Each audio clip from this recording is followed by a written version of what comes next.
What is going on YouTube? It's Cooler Done Live here with another YouTube video today. Can spin it. This is a very good touch right there. Live they have two in your house timeouts, plenty of time left. But right now you just get the sense that Temple really needs to get this in the end zone. Currently holds the record unexpectedly, for 31 points in your in the house first half. wrestling Temple needs championship something reign. good to happen 3 right here going into years. halftime. Dog. Walker Piggy. tipped. And Tip Rubble. interception previously for Walker. This one is tipped on the way to Bryant. So the 5'11 guess senior what? out of Elizabeth, New Jersey has that one deflected. And I believe it was Julian Jackson, number 42, the defensive end, that gets his hands up. And Wake Forest has been effective doing that defensively. Just getting your hands up. If you can't get to the quarterback, find some way to affect the quarterback. And Wake is very good at doing that. Second down.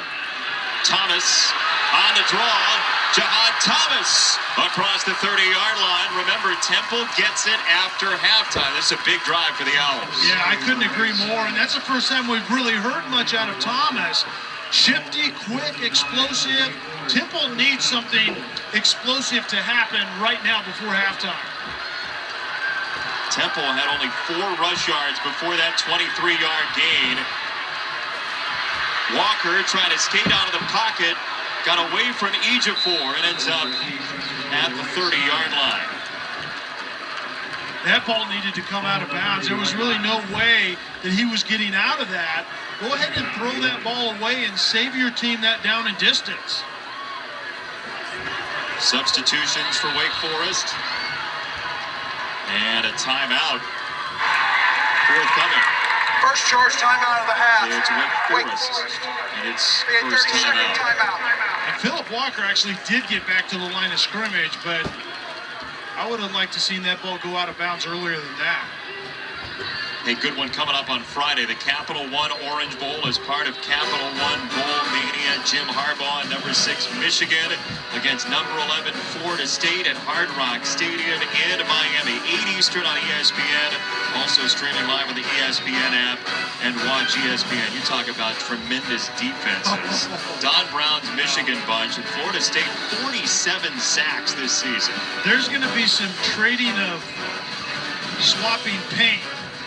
You know, the old NASCAR reference right there. I mean, defenses that do not concede a thing, and they're going to get after it. So you better strap it on, and maybe we can have a head-to-head out of the head coaches right before the game. Put on helmet and shoulder pads and go after it themselves. That would be epic. I don't know that you have to do much convincing to get Jimbo Fisher and Jim Harbaugh to think about lacing them up. Second down for Temple in an intriguing spot. 2 timeouts, 3-score game if you decide to pile up the 2-point conversion attempts. Loads of time left in this game. Walker with the offensive line holding up. He slings it out and has a completion to Jennings inside the 15-yard line and a Temple first down on a gain of 17. A great throw by Walker to Jennings. Beats very good coverage. This is well covered by Wake. The defender comes underneath the route, but it's the finesse over the top to Jennings. Well thrown by the veteran 4-year starter, Philip Walker. He had a game-winning touchdown drive to help save the American Conference title hopes against UCF earlier this year. 2-minute drill in the first half in Annapolis this evening. One-handed catch on the snap and a high throw for Bryant.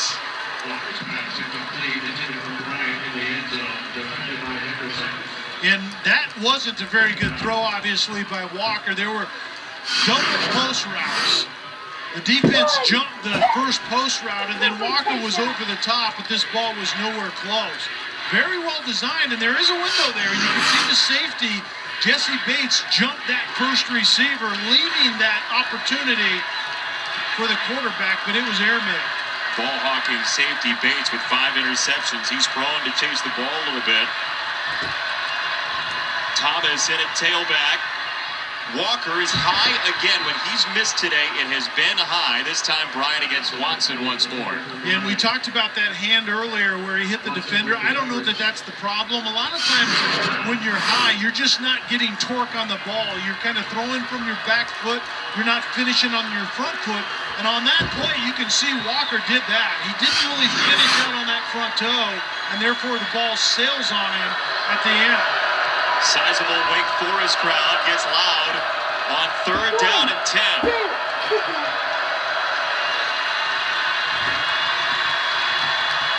10th play of the drive. Walker loses the football. Still a fight for it at the 27. And this is going to be 4th down. Temple is on it. Thomas Brown knocked it free, and now Temple's got a long field goal.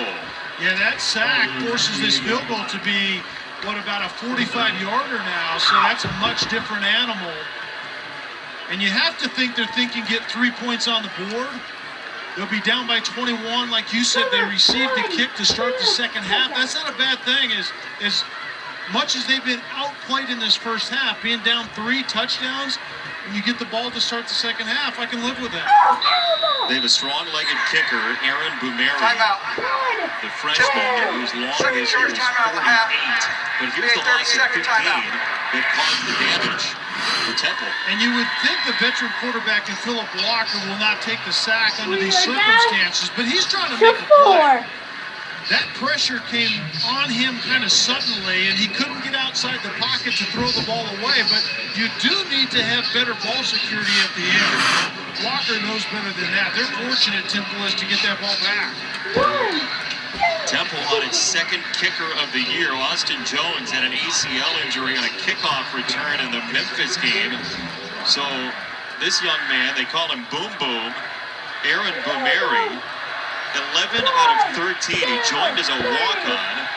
And Matt Rule, his former head coach, who's now at Baylor, said we were throwing a light vest just in how well he's done in his first season, not on scholarship. So Foley, the new head coach for this bowl game, hoping to get into double figures before halftime. 45-yarder. Boom Boom is going to have to boom this one. There isn't any doubt about it, but he's capable of doing that. The freshman drives through it. Bumeri is good. Boy, it was right down Broadway, too. It was. There wasn't a lot of hype on that, so he didn't get all of it. You can see that ball when there's such a rotation on the ball, spinning too quickly. It's typically because the kicker didn't hit it well, but he had plenty, and certainly his accuracy was right there. College football playoff semifinals are on the way. Saturday, all part of Capital One Bowl Mania, the Chick-fil-A Peach Bowl, 3 o'clock Eastern. Washington and Alabama, the number 3 Ohio State, number 2 Clemson, 7 Eastern.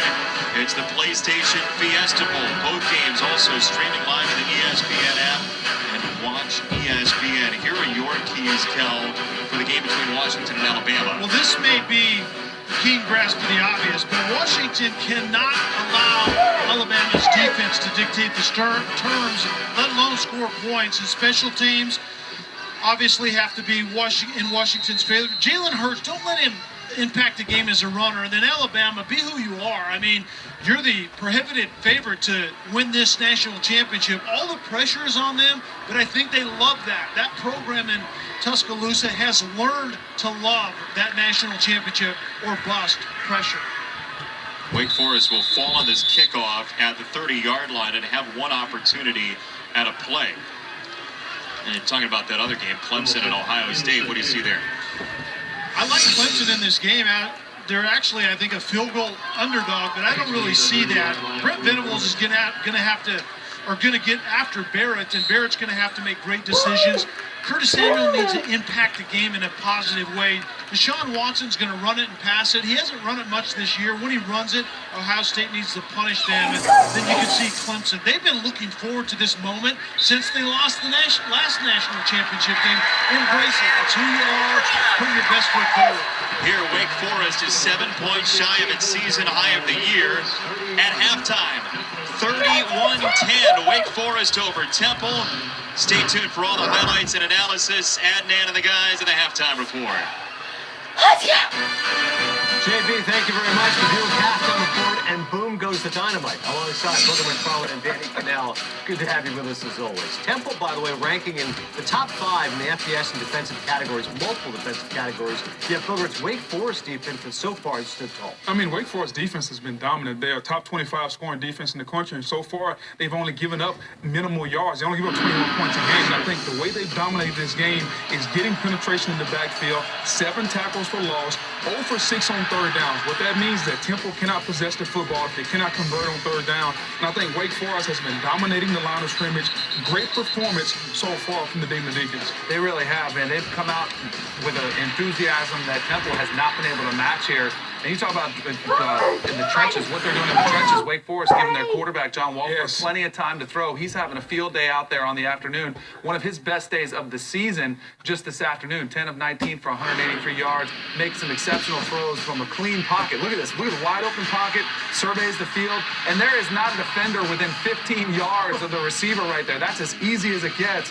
Right down the middle of the heart of the defense. That has to be a busted coverage or a middle linebacker who simply cannot run with a tight end down the field. Again, look at quick decision, get it out of her hands in the playmaker's hands, makes a couple missed tackles, takes it in the end zone. Temple has to come out and match the enthusiasm of Wake Forest, or they're going to get blown out the field. Well, and speaking of enthusiasm, I'm just wondering, from Matt Rule's standpoint, not being at Temple, he's now down at Baylor. What's the motivation for this Temple team? Are they in this game or not? That'll be clear to see in the second half. Do they come out motivated? Are they going to be enthused to play this game without their head coach? I think also, too, Wake Forest having that kind of the cloud behind them of the Wakey Leaks. They're going out there saying, hey, for the first time, we know 100% the other team doesn't know any of our plays. That has to free them up to play with a lot of confidence. Temple is trying to win 8 straight games in one season. First time since they won 9 in a row back in 2009. Plenty of work to do right now at the half. Still to come here on the Successfully retained first third quarter senior action. Army was up by champion. 3. Ahmad Bradshaw. This was the first game of our quadruple header today,